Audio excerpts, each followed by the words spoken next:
Di tanah Jawa yang masih sunyi, jauh sebelum berdirinya kerajaan-kerajaan besar, ada sebuah negeri yang dikenal dengan nama Medang Kamulan. Negeri itu dikuasai oleh seorang raja yang bernama Prabu Dewata Cengkar. Ia bukan raja biasa, sebab kabar menyebar bahwa ia haus darah dan memiliki kebiasaan mengerikan, memakan manusia. Rakyat hidup dalam ketakutan. Setiap hari ada yang harus dikorbankan demi memuaskan nafsu raja. Tanah subur Jawa yang seharusnya penuh kehidupan justru menjadi lautan duka. Orang-orang desa terpaksa meninggalkan rumah mereka demi selamat dari bahaya. Langit selalu tampak mendung, seolah ikut meratapi penderitaan rakyat. Semua mata memandang kerajaan dengan ngeri. Orang-orang berdoa dalam hati mereka, menanti kedatangan penyelamat. Di sebuah daerah jauh dari pusat kerajaan, hiduplah seorang pemuda bernama Aji Saka. Ia dikenal sebagai seorang pengembara bijak, berilmu tinggi, dan memiliki karisma yang luar biasa. Aji Saka tidak hanya menguasai ilmu bela diri, tetapi juga memiliki pengetahuan spiritual yang mendalam. Ia sering menolong orang-orang desa, mengajarkan tata cara hidup yang baik, dan menyebarkan nilai kebenaran. Banyak yang percaya ia bukan manusia biasa, melainkan titisan dewa. Rambutnya hitam legam, sorot matanya tajam penuh cahaya, dan langkahnya selalu tegas. Setiap kata yang keluar dari mulutnya menenangkan hati orang yang mendengar. Namun, ia mendengar kabar tentang kekejaman Prabu Dewata Cengkar, dan hatinya tidak bisa tinggal diam. Maka, ia memutuskan untuk melakukan perjalanan menuju Medang Kamulan. Perjalanan panjang ditempuh Aji Saka dengan langkah penuh keyakinan. Hutan lebat yang penuh binatang buas, ia lewati tanpa rasa gentar, karena alam seolah tunduk kepadanya. Angin berhembus lembut, seakan memberi petunjuk arah. Burung-burung beterbangan mengikuti langkahnya, seolah tahu ia membawa misi besar. Sesekali ia berhenti di desa-desa yang masih berpenghuni, memberikan harapan baru kepada rakyat yang putus asa. Anak-anak kecil mendekatinya dengan penuh kagum, melihat sosok yang gagah, namun penuh kasih. Setiap kali ia menyebut nama Prabu Dewata Cengkar, wajah rakyat berubah, pucat ketakutan. Tapi Aji Saka selalu berkata dengan mantap bahwa tirani akan berakhir. Semakin jauh ia berjalan, semakin kuat pula tekadnya untuk menuntaskan tugas ini. Sesampainya di sebuah perkampungan dekat Medang Kamulan, Aji Saka mendengar kisah nyata dari mulut rakyat sendiri. Setiap bulan purnama, seorang penduduk harus dikorbankan untuk menjadi santapan sang raja. Tak ada yang berani melawan karena pasukan kerajaan terkenal kejam dan tak segan membunuh siapapun yang mencoba melarikan diri. Para orang tua menangis dalam diam, takut kehilangan anak-anak mereka. Rakyat merasa hidup mereka hanya menunggu giliran untuk mati. Mendengar itu, hati Aji Saka membara. Ia tahu penderitaan ini tidak boleh dibiarkan berlanjut. Malam itu, di bawah cahaya bulan yang pucat, ia bersumpah akan mengakhiri kezaliman Dewata Cengkar. Sebelum mencapai istana, Aji Saka bertemu dengan dua abdi setia yang kelak akan menjadi pengikutnya, yaitu Dora dan Sembada. Keduanya adalah pemuda kuat dan jujur yang mengabdikan hidup mereka untuk melayani Aji Saka. Dora dikenal cerdik, pandai berbicara, dan selalu berpikir cepat dalam mengambil keputusan. Sembada lebih pendiam, namun kesetiaannya tidak tertandingi. Ia selalu patuh pada titah gurunya. Aji Saka melihat potensi besar dalam diri mereka, maka ia menerima mereka sebagai murid sekaligus pengawal pribadi.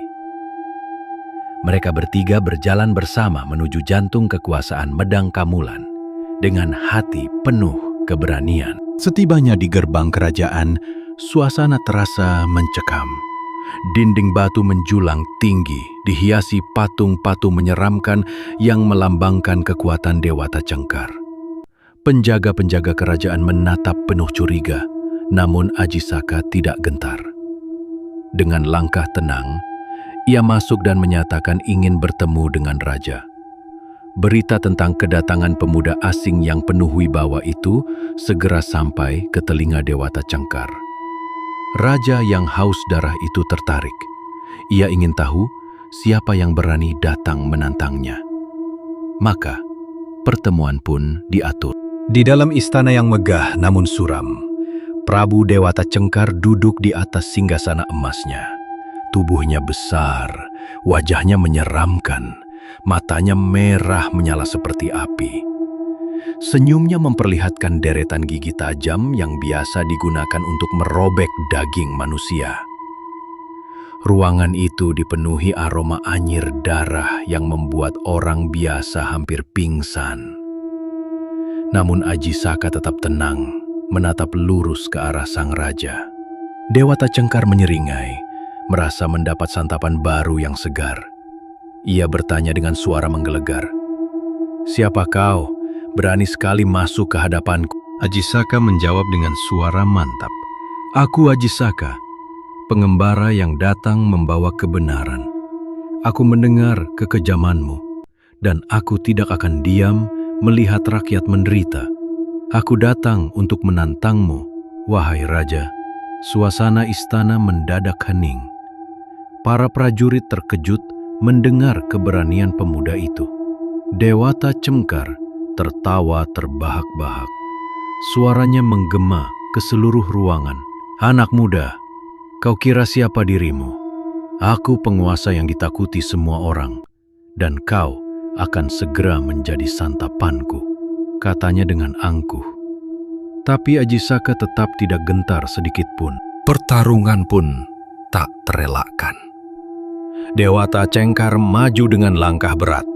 Setiap hentakannya mengguncang lantai istana. Tangannya yang besar mencoba meraih Ajisaka. Namun pemuda itu gesit, melompat ringan menghindari serangan. Ia mengeluarkan jurus-jurus sakti yang telah dipelajarinya selama bertahun-tahun. Perkelahian berlangsung sengit, membuat para prajurit takjub. Cahaya dari mata Dewata Cengkar memancar menyeramkan. Sementara sorot mata Ajisaka berkilat penuh keberanian. Pertarungan itu bukan hanya soal kekuatan fisik, tetapi juga adu tekad dan keyakinan. Di tengah pertarungan, Ajisaka menggunakan kecerdikannya.